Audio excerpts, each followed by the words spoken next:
Sir ಎಲ್ರಿಗೂ ನಮಸ್ಕಾರ. ಮತ್ತು ವೇದಿಕೆ ಮೇಲೆ ಇರುವಂಥ ಎಲ್ಲ ಗಣ್ಯರಿಗೂ ನಮಸ್ಕಾರ. ಅವರೇ ತಮ್ಮ ಹೆಸರು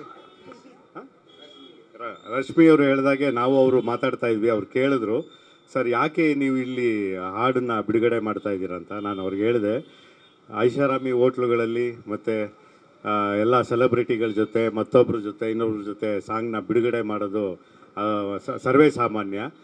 ಆದರೆ ನಮ್ಮ ಸಿದ್ಲಿಂಗು ತಂಡಕ್ಕೆ ಮನಸ್ಸುಗಳುಳ್ಳ ಮನಜುರುಗಳ ಮಧ್ಯೆ ಹಾಡನ್ನು ಬಿಡುಗಡೆ ಮಾಡಿಸಿದ್ರೆ ಒಂದು ಅರ್ಥಪೂರ್ಣ ಅನ್ನಿಸ್ತು. ಹಾಗಾಗಿ ಈ ವಿಶೇಷ ಮಕ್ಕಳ ಆಶ್ರಮದಲ್ಲಿ ಇವತ್ತು ಹಾಡನ್ನು ಬಿಡುಗಡೆ ಮಾಡ್ತಾಯಿದ್ದೀವಿ.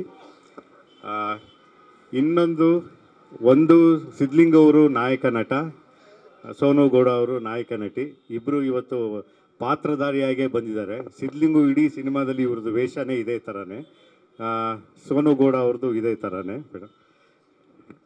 ಯೋಗೀಶ್ ಅವರು ಹೀರೋ, ಯಾವತ್ತಿಗೂ ನಾಯಕ ನಟ ಎಲ್ಲವೂ ಕೂಡ. ಆದರೆ ಇವತ್ತಿನ ಕಾರ್ಯಕ್ರಮದಲ್ಲಿ ಯೋಗಿ ಸರ್ ಜೊತೆ ಇನ್ನೂ ಇಬ್ಬರು ಹೀರೋಗಳು ಬಂದಿದ್ದಾರೆ. ಆ ಹೀರೋಗಳು ಯಾರು ಅಂತಂದರೆ ಮ್ಯೂಸಿಕ್ ಡೈರೆಕ್ಟರ್ ಅನೂಪ್ ಸೀಳಿನ್ನು ಮತ್ತು ಸಾಹಿತ್ಯ ಬರೆದಿರುವಂಥ ಅರಸು ಅಂತಾರೆ. ಇವತ್ತು ಹಾಡಿನ ಬಿಡುಗಡೆ ಇರೋದ್ರಿಂದ ಇವತ್ತು ಯೋಗಿ ಸರ್ ಜೊತೆ ಇಬ್ಬರು ಕೂಡ ಸ್ಟಾರ್ಗಳೇ. ಅನೂಪ್ ಸೀಳಿನವ್ರ ಬಗ್ಗೆ ಹೇಳಬೇಕು ಅಂತಂದರೆ ಹೇಳ್ತಾನೆ ಹೋಗ್ಬೋದು, ಅದನ್ನು ಆಮೇಲೆ ಮಾತಾಡ್ತೀನಿ.